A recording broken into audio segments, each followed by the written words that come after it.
Hello guys, कैसे हैं आप सभी लोग हैं। तो आप सभी को मैं स्वागत करता हूं अपने इस चैनल पर वीड इंस्टीट्यूट पर। तो आज का जो टॉपिक है फैटी एसिड ऑक्सीडेशन में, वह टॉपिक है आज हम पढ़ेंगे पॉली अनसैचुरेटेड फैटी एसिड का ऑक्सीडेशन कैसे करते हैं। ठीक है, इस लेक्चर को स्टार्ट करने से पहले आपको बता दें कि इससे पहले मैंने ऑलरेडी लेक्चर 1, लेक्चर 2 और लेक्चर 3 में ले चुका हूं। ठीक है, लेक्चर 1 में मैंने बताया था कि फैटी एसिड को ऑक्सीडाइज करने से पहले उनको एक्टिवेट करना पड़ता है, यानी फैटी एसिड एक्टिवेशन। ये मैंने अपने लेक्चर 1 में पढ़ाया था। ठीक है, मैं रिकैप थोड़ा सा कर देता हूं ताकि आपको एक ओवरव्यू मिल जाए। ओके, ठीक है। लेक्चर 2 में मैंने आप लोगों को पढ़ाया था कि सैचुरेटेड फैटी एसिड का ऑक्सीडेशन कैसे करेंगे ये बताया। इसमें क्या बताया था, इवन नंबर। जब फैटी एसिड सैचुरेटेड तो है ही, उसमें कार्बन की संख्या इवन है, यानी 2, 4, 6, 8, 10, 12 ऐसे है। मैंने वहां पर पामेटिक एसिड लिया था 16 कार्बन का। ठीक है, फिर मैंने लेक्चर 3 में पढ़ाया था अनसैचुरेटेड फैटी एसिड, यानी मोनो अनसैचुरेटेड, यानी जब फैटी एसिड के एसाइल चेन में सिर्फ एक ही डबल बॉन्ड हो, उस केस में कैसे करेंगे ऑक्सीडाइज, ये मैं लेक्चर 3 में बताया था। तो मैंने ये तीनों लेक्चर का रिकैप कर दिया है, आपको एक ओवरव्यू मिल गया होगा। आज का लेक्चर है कि जब फैटी एसिड में एक से ज्यादा डबल बॉन्ड आ जाए तब उसको कैसे ऑक्सीडाइज करेंगे, इसी को देखते हैं। चलिए आगे बढ़ते हैं, वही टॉपिक आज का है, देखते हैं। तो यहां मैंने पॉली अनसैचुरेटेड फैटी एसिड में मैंने एक एग्जांपल लिया है लिनोलेइक एसिड का। ठीक है, तो इसमें 18 कार्बन होता है, 2 डबल बॉन्ड है और डबल बॉन्ड की पोजीशन बताया है carbon 9, carbon 10 from carboxyl and. ठीक है, चलिए। तो अगर हम इस लिनोलेइक एसिड का ऑक्सीडेशन की बात करें तो आप सबको पता है कि जब भी ऑक्सीडाइज करते हैं फैटी एसिड को तो उसके कार्बोक्सिल एंड से दो कार्बन यूनिट कट करके बाहर निकलता है, सक्सेसिव निकलता है। पहले 2 कार्बन फिर 2 कार्बन निकलता है। तो अगर हम सभी बच्चे स्ट्रक्चर पर ध्यान दीजिए, अगर हम कार्बन नंबर 1 से कार्बन 9 के बीच में देखें, यहां सारे क्या है, सारे यहां पर सैचुरेटेड कार्बन है। तो इनका ऑक्सीडेशन सैचुरेटेड फैटी एसिड की तरह ही होगा। तो यहां पर क्या होगा, यहां पर आपको 4 स्टेप चलेंगे रिएक्शंस का, आप सबको पता है। सबसे पहले चलेगा डिहाइड्रोजिनेज, फिर चलेगा हाइड्रेटेज, फिर आएगा डिहाइड्रोजिनेज और लास्ट में एसाइल कोए ट्रांसफरेज आएगा।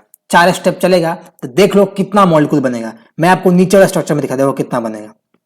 आपको 2 कार्बन का यूनिट निकालना है। सब बच्चे यहां ध्यान दो, पहला कार्बन यूनिट, दूसरा यूनिट, तीसरा यूनिट, यहीं तक करके छोड़ दोगे ना बेटा, छोड़ दोगे यहां तक। ये 3 कार्बन, ये 3 यूनिट 2 कार्बन का, जिसको एसिटाइल कोए कहते हैं, आपको मिल गया। तो आपके पास टोटल 3 एसिटाइल कोए बन के निकल गया। ये बीटा ऑक्सीडेशन चला, 3 एसिटाइल कोए बना, मतलब 3 साइकिल चला है। ठीक है, यहां तक समझ में आ गया, कोई दिक्कत किसी को नहीं है, कोई समस्या किसी को नहीं चाहिए। अब समस्या खड़ा होगा, देखो।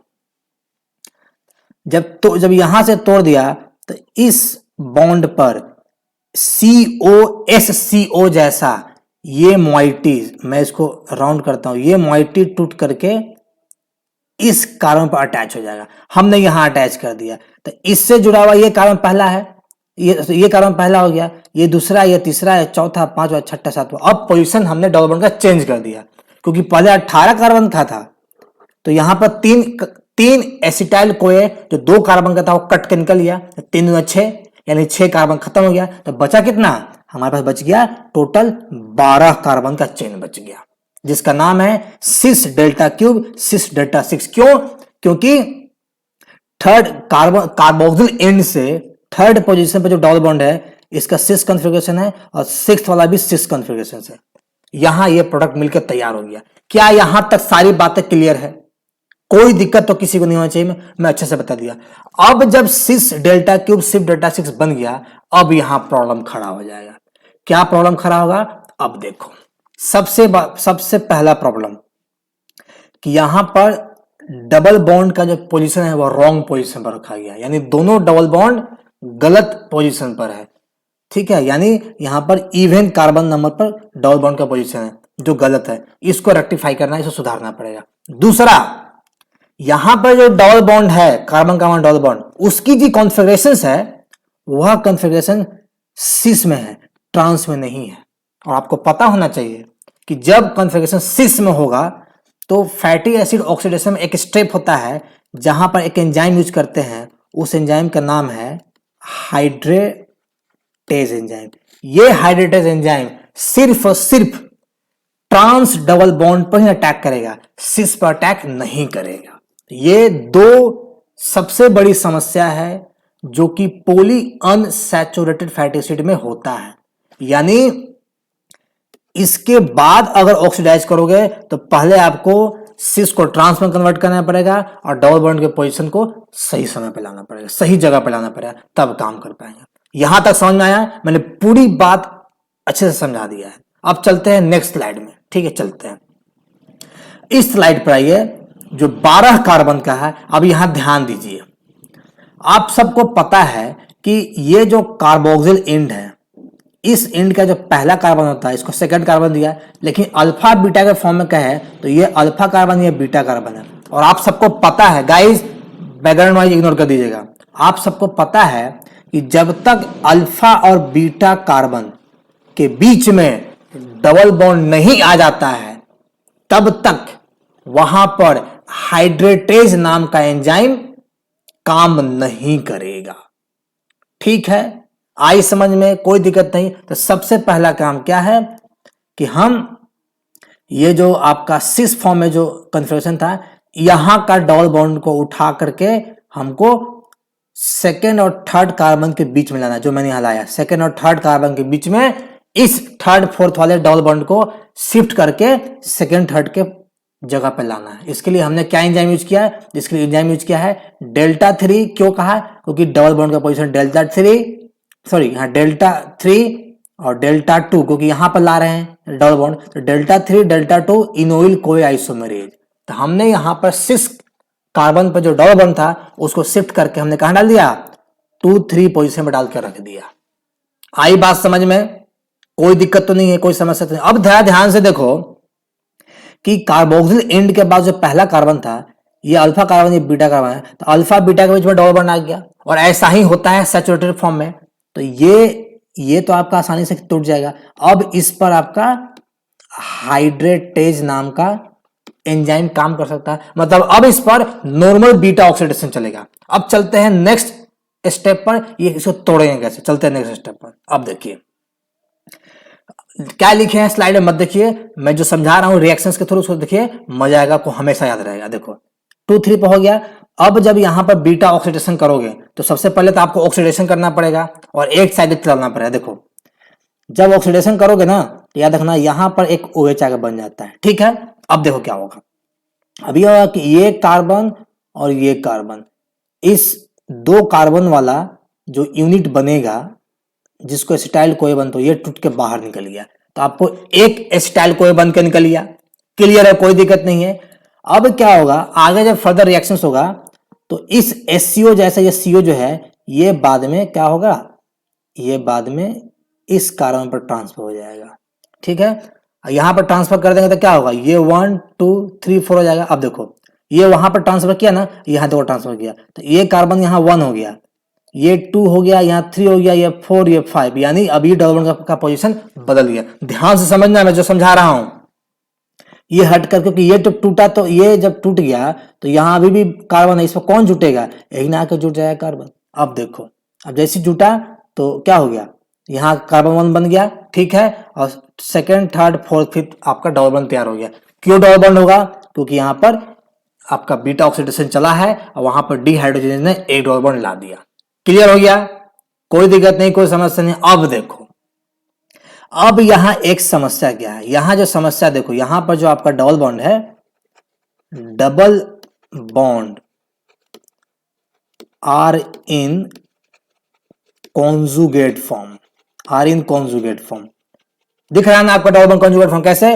डबल सिंगल डबल, दो डबल बॉन्ड के बीच में एक सिंगल बॉन्ड है, ये कॉन्जुगेट है। और आपको मैं पढ़ा चुका हूं लिपिड में कि ह्यूमन के सेल में जितने भी फैटी एसिड में जो डबल बॉन्ड होते हैं एक से ज्यादा, वह कभी भी कॉन्जुगेट नहीं होंगे, वो हमेशा आइसोलेटेड डबल बॉन्ड होते हैं।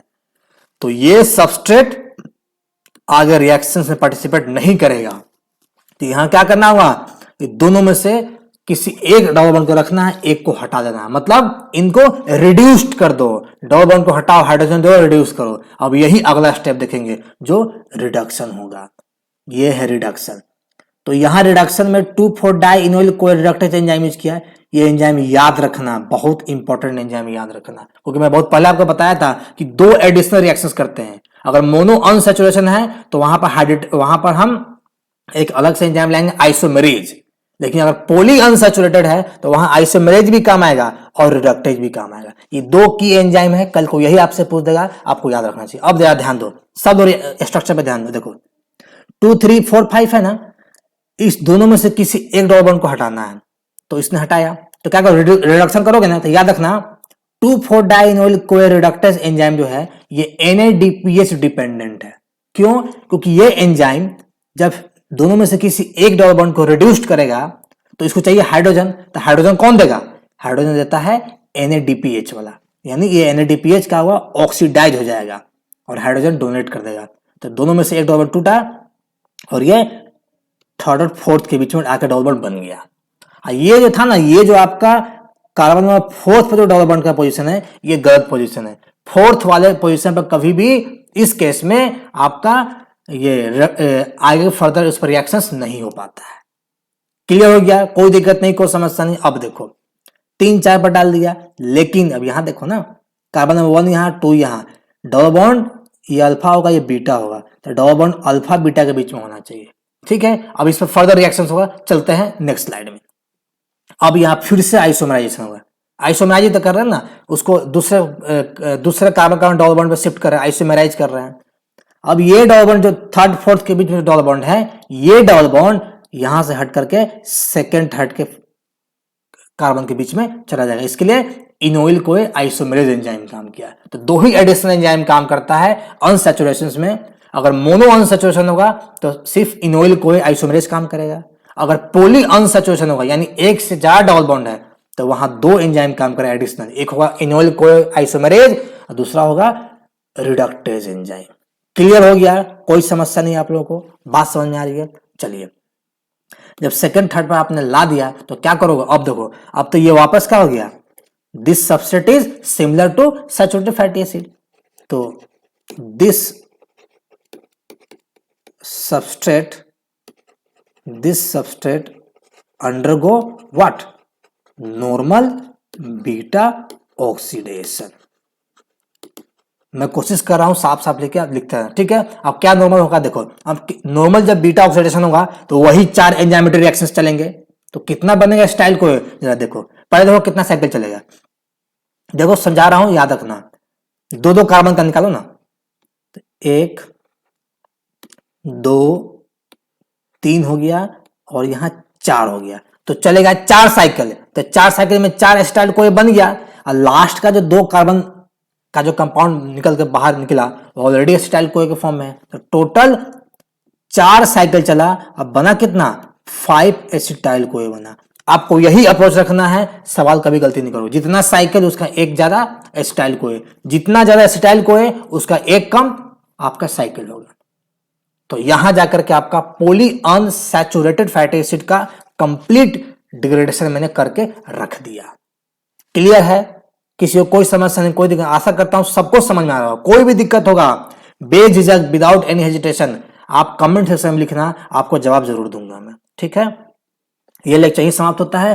क्योंकि पॉली अनसैचुरेटेड फैटी एसिड मैंने सर्च किया था, ऐसा मुझे कोई क्वेश्चन मिला नहीं। हो सकता है कि आने वाले समय में CSIR या गेट या IIT इस पर क्वेश्चन उठा के पूछ दे आपसे। इसलिए आपको हर एक चीज़ आना चाहिए। इस लेक्चर को वहीं विराम देता हूँ। बहुत बहुत धन्यवाद आपका कि आपने समय निकाल कर लेक्चर को देखा, समझा। इस वीडियो को लाइक कर दीजिएगा अगर आपको अच्छा लगा हो तो, और नए बच्चे सब्सक्राइब करना और बेल की घंटी दबा देना ताकि आपको सारा नोटिफिकेशन मिलता रहे। तब तक के लिए अलविदा, बाय। खुश रखना, अपना ख्याल रखना और खूब मेहनत करो, आपका ज़िंदगी में अच्छा जरूर होगा। बाय, गुड बाय, खुश रहो।